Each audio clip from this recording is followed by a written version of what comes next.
গাজা যুদ্ধে ইসরায়েলকে সহায়তার অভিযোগে এবার বিচারের কাঠগড়ায় বাইডেন।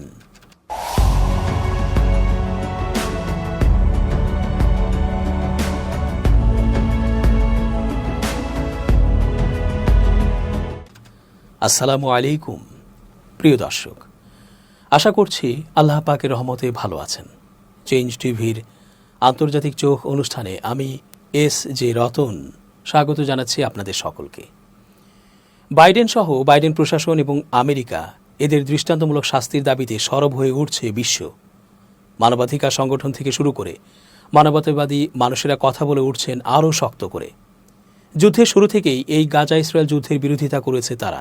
শুধু তাই নয়, খোদ আমেরিকাবাসী ও ইসরায়েলবাসী ইহুদিরাও নানা সময়ে সরকারের বিরুদ্ধে ক্ষোভ ও যুদ্ধ বন্ধে বিক্ষোভ প্রদর্শন করেছে। এবার আইসিসিতে বাইডেনের বিরুদ্ধে শক্ত তথ্য প্রমাণ সহ অভিযোগ দায়েরের মাধ্যমে নিরপেক্ষ তদন্ত করে শাস্তি নিশ্চিতের দাবি আরও জোরালো হয়ে উঠেছে। গাজায় 15 মাস ধরে বর্বর আগ্রাসন চালিয়েছে ইসরায়েল, আর এতে পূর্ণ সহায়তা করেন আমেরিকার সাবেক প্রেসিডেন্ট জো বাইডেন। বাইডেন প্রশাসনের সহায়তা ও প্ররোচনায় গাজায় গণহত্যা এবং যুদ্ধাপরাধ করেছে ইসরায়েল। এবার গাজায় যুদ্ধাপরাধ ও মানবতা বিরোধী অপরাধের সঙ্গে জড়িত থাকার অভিযোগে বাইডেন তার সরকারের পররাষ্ট্রমন্ত্রী অ্যান্টনি ব্লিংকেন এবং প্রতিরক্ষামন্ত্রী লয়েড অস্টিনের বিরুদ্ধে তদন্তের জন্য আইসিসির প্রতি আহ্বান জানিয়েছে আমেরিকার অলাভজনক একটি সংস্থা Democracy for the Arab World Now DAWN. সংস্থাটি গত 19 জানুয়ারি আইসিসির প্রসিকিউটর করিম খানের কাছে 172 পৃষ্ঠার একটি চিঠি জমা দেয়। আইসিসি নিবন্ধিত আইনজীবী এবং অন্য যুদ্ধাপরাধ বিশেষজ্ঞদের সহায়তায় প্রস্তুত করা এই চিঠিতে গাজায় ইসরায়েলি অপরাধকে সহজ করার জন্য সামরিক, রাজনৈতিক এবং জনসাধারণকে সমর্থনের জন্য এই কর্মকর্তাদের ইচ্ছাকৃত এবং উদ্দেশ্যমূলক সিদ্ধান্তের একটি নমুনা বিশদভাবে বর্ণনা করা হয়।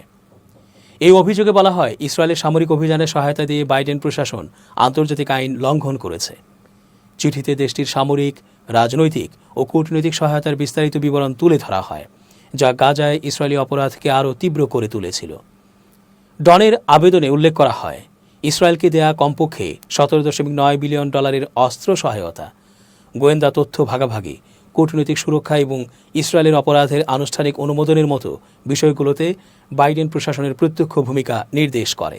এ প্রসঙ্গে যুদ্ধাপরাধ বিষয়ক আইনজীবী রিড ব্রডি বলেন, ফিলিস্তিনি হাসপাতাল, স্কুল ও ঘরবাড়িতে আমেরিকার তৈরি বোমা ব্যবহৃত হতো। বিষয়টি বাইডেন প্রশাসন জানার পরও ইসরায়েলকে সহায়তা বন্ধ করেনি। গত বছর ইসরায়েলি প্রধানমন্ত্রী বেনিয়ামিন নেতানিয়াহু এবং সাবেক প্রতিরক্ষামন্ত্রী ইয়োভ গ্যালেন্টের পাশাপাশি হামাসের সামরিক নেতা মোহাম্মদ দেইফের বিরুদ্ধে গ্রেপ্তারি পরোয়ানা জারি করেছিল আইসিসি। গাজায় আগ্রাসন শুরু হওয়ার পর থেকে ইসরায়েলি কারাগারে কমপক্ষে 59 ফিলিস্তিনি বন্দী মারা গেছেন। গেল মঙ্গলবার এক প্রতিবেদনে তথ্য জানিয়েছে বার্তা সংস্থা আনাদোলু। প্রতিবেদনে বলা হয়েছে, 2023 সালের অক্টোবরে গাজা যুদ্ধ শুরু হওয়ার পর থেকে ইসরায়েলি কারাগারে কমপক্ষে 59 ফিলিস্তিনি বন্দী মারা গেছেন। ফিলিস্তিনি পরিসংখ্যান অনুসারে 1967 সালে পশ্চিম তীর এবং গাজা দখলের পর থেকে ইসরায়েলি কারাগারে কমপক্ষে 296 ফিলিস্তিনি বন্দী মারা গেছেন। অন্তত 10,000 ফিলিস্তিনি ইসরায়েলের কারাগারে বন্দী রয়েছে। এই পরিসংখ্যানে গাজা উপত্যকা থেকে গ্রেপ্তার হওয়া ব্যক্তিদের অন্তর্ভুক্ত করা হয়নি, যাদের সংখ্যা আনুমানিক হাজার হাজার। মঙ্গলবার গাজার স্বাস্থ্য মন্ত্রণালয় জানিয়েছে, 2023 সালের অক্টোবর থেকে গাজা উপত্যকায় ইসরায়েলের গণহত্যামূলক যুদ্ধে নিহত ফিলিস্তিনিদের সংখ্যা প্রায় 67,000 জনে পৌঁছেছে। এছাড়া অবরুদ্ধ এই ভূখণ্ডের 80% অবকাঠামো ক্ষতিগ্রস্ত বা ধ্বংস হয়ে গেছে। ইসরায়েল ইতোমধ্যে আন্তর্জাতিক বিচার আদালতে গণহত্যার অভিযোগে অভিযুক্ত হয়েছে। যুক্তরাষ্ট্র বিশ্বব্যাপী হাজার হাজার মানুষকে হত্যার সঙ্গে জড়িত। তবে মার্কিন সহায়তায় ইসরায়েলের করা গণহত্যা এখন লাইভ স্ট্রিম হচ্ছে। বিশ্ব এবার কী করে চোখ বুজে থাকবে? এককালে যুক্তরাষ্ট্র নিজেকে এক কল্যাণকর সাম্রাজ্য হিসেবে তুলে ধরত। 9/11-এর পর তাদের যুদ্ধের চেহারা পাল্টেছে। এখনও সে গণহত্যার অস্ত্র উৎপাদন করে, টাকা যোগায়, আর মরমী পতন গিয়ে তলানিতে ঠেকেছে। গাজায় দখলদারির বর্বরতা নিয়ে আন্তর্জাতিক সম্প্রদায় মনোযোগী, আবার একই সঙ্গে নিষ্ক্রিয়। এসবের সঙ্গে ধর্মীয় প্রভাব জড়িত, সন্দেহ নেই। মুসলমানরা ফিলিস্তিনকে পবিত্র ভূমি হিসেবে শ্রদ্ধা করেন, যেমন করেন ইহুদি ও খ্রিস্টানরা। এর ঐতিহাসিক বিশেষত্বও রয়েছে। আছে ফিলিস্তিনি ভূখণ্ডে ইসরায়েলের দখলদারির 7 দশকের বেশি ইতিহাস। পশ্চিম তীরে অবৈধ ইসরায়েলি বসতি নির্মাণের পাশাপাশি ইসরায়েলি মানবাধিকার লঙ্ঘনের তালিকা প্রতিদিনই দীর্ঘ হচ্ছে। আজকাল এই গণহত্যার প্রতিটি ঘটনা সরাসরি সম্প্রচার করা হচ্ছে। আন্তর্জাতিক আদালতের দক্ষিণ আফ্রিকা অংশের উপদেষ্টা ব্লিনে নি ঘ্রালাই বলেছেন, এটি ইতিহাসের প্রথম গণহত্যা যেখানে আক্রান্ত ব্যক্তিরা নিজেদের মৃত্যু সরাসরি সম্প্রচার করছে। আফগানিস্তান এবং পরবর্তী সময়ে ইরাকে মার্কিন সামরিক যন্ত্রের শিকার ব্যক্তিরা যদি তাদের নিজেদের মৃত্যু ও ধ্বংসকে লাইভ স্ট্রিম করতে পারতেন, তাহলে যুক্তরাষ্ট্র কত গণহত্যা আড়ালে থেকে করেছে আর কতগুলো নিজে করেছে সরাসরি। 2020 সালে তথ্য স্বাধীনতা আইনের অধীনে নিউ ইয়র্ক পত্রিকা 2005 সালের হাদিথা গণহত্যা নিয়ে ছবি খুঁজতে গিয়ে শেষে নৌবাহিনী, মেরিন কর্পস ও ইউএস সেন্ট্রাল কমান্ডের বিরুদ্ধে মামলা করেছিল। হাদিথায় মার্কিন মেরিনরা হত্যা করেছিলেন 24 বেসামরিক ইরাকি পুরুষ, নারী ও শিশু। নিহত ব্যক্তিদের মধ্যে সবচেয়ে কম বয়সী ছিল 3 বছরের একটি মেয়ে এবং আবদুল্লাহ নামে 4 বছরের একটি ছেলে। 6 ফুট দূর থেকে ওদের মাথায় গুলি করা হয়েছিল। দীর্ঘ 4 বছর আইনি লড়াইয়ের পর গত মার্চে ইউএস সেনাবাহিনী সেই রক্তস্নাত হত্যাযজ্ঞের ছবি প্রকাশ করে। অপরাধীরা শাস্তির বাইরেই থেকে যায়। হাদিথা হত্যাকাণ্ড শুধু ইরাকে মার্কিন দখলদারির নয়, বরং কৃত্রিম পরিবর্তন আনার পশ্চিমাদের বর্বর প্রয়াস। স্থানীয় জনগণের খরচে যুক্তরাষ্ট্রের জাতীয় নিরাপত্তার স্বার্থরক্ষা এবং মুসলিম বিশ্বে তার ইচ্ছা চাপিয়ে দেওয়ার নৃশংস প্রচেষ্টার একটি ছোট্ট নজির। মিডল ইস্ট আই এর প্রধান সম্পাদক ডেভিড হার্স্ট আল জাজিরাকে দেয়া এক সাক্ষাৎকারে গাজার জটিল পরিস্থিতি নিয়ে বলতে গিয়ে পশ্চিমা বিশ্ব ব্যবস্থাকে তীব্র আক্রমণ করেছেন।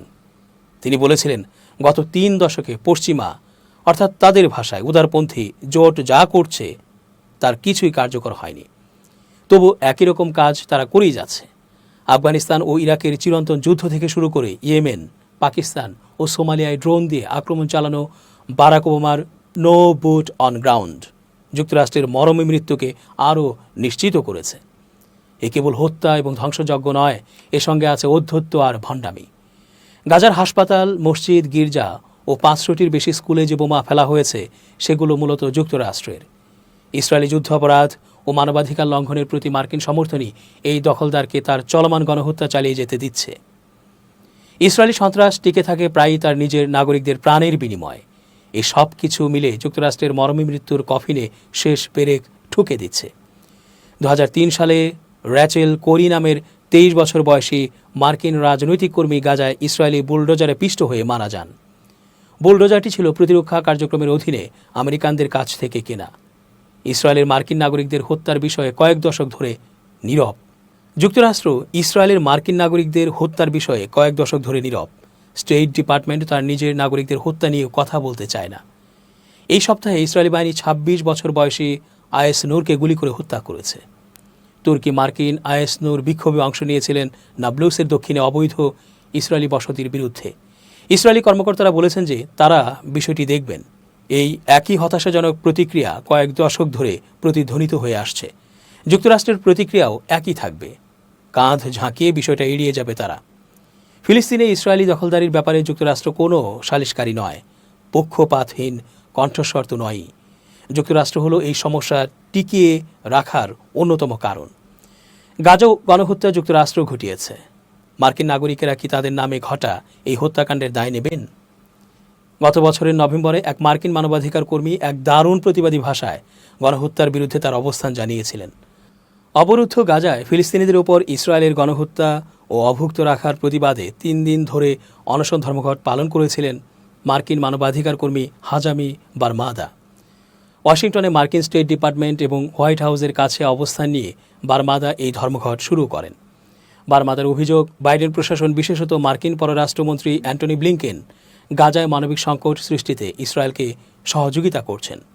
মার্কিন এই মানবাধিকার কর্মী বলেন, স্টেট ডিপার্টমেন্ট মানবাধিকার, নারীর অধিকার, শিশু সুরক্ষা এবং শিক্ষার পক্ষে দাঁড়ানোর কথা বলে, অথচ এসবই গাজা ও পশ্চিম তীরে হামলার শিকার হচ্ছে, যা হচ্ছে মার্কিন প্রশাসনের পূর্ণ সমর্থন এবং অনুমোদনে।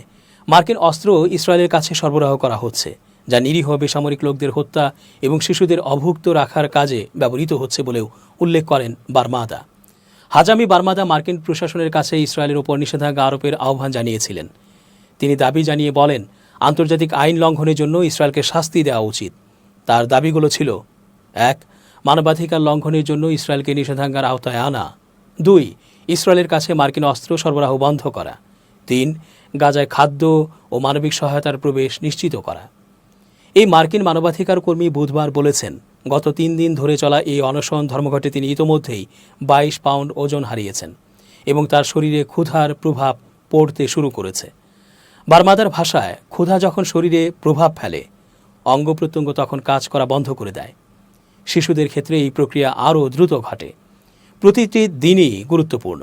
গত 13 অক্টোবর মার্কিন প্রশাসন ইসরায়েলকে এক চিঠিতে গাজায় মানবিক সহায়তার উন্নতির জন্য 30 দিনের মধ্যে ব্যবস্থা নেওয়ার নির্দেশ দিয়েছিল। নির্দেশ অনুযায়ী প্রতিদিন কমপক্ষে 350টি ত্রাণ ট্রাক গাজায় প্রবেশ করাতে হবে এবং UNRWA কার্যক্রম নিষিদ্ধ করার মতো আইন কার্যকর করা থেকে বিরত থাকতে হবে। তবে আন্তর্জাতিক সংস্থাগুলোর সাম্প্রতিক প্রতিবেদনে বলা হয়েছে, ইসরায়েল এই নির্দেশনা মানেনি, বরং সেখানকার পরিস্থিতি আরও খারাপ হয়েছে। সে সময় আন্তর্জাতিক অপরাধ আদালত অর্থাৎ ICC ইসরায়েলের প্রধানমন্ত্রী বেনিয়ামিন নেতানিয়াহু এবং তার সাবেক প্রতিরক্ষামন্ত্রী ইয়োভ গ্যালান্টের বিরুদ্ধে মানবতা বিরোধী অপরাধ এবং যুদ্ধাপরাধের অভিযোগে গ্রেপ্তারি পরোয়ানা জারি করেছিল, যদিও তা দম্ভ ভরে প্রত্যাখ্যান করেছে ইসরায়েল ও তার পরম মিত্র বাইডেন প্রশাসন। এ নিয়ে বার্মাদা বলেন, 417 দিনেরও বেশি সময় ধরে বাইডেন প্রশাসন গাজায় ইসরায়েলি গণহত্যা সমর্থন করেছে। এখন সময় এসেছে বলার যে আর নয়, আমাদের কিছু হারানোর নেই। চলমান এই অনশন ধর্মঘটের মাধ্যমে বার্মাদা বিশ্বব্যাপী সচেতনতা বৃদ্ধির চেষ্টা করছিলেন, যাতে আমেরিকান প্রশাসন দ্রুত পদক্ষেপ নেয়। দর্শক, আজকের মতো শেষ করছি এখানেই। ধন্যবাদ। changetv.press, এক ফোঁটা হলুদও নেই।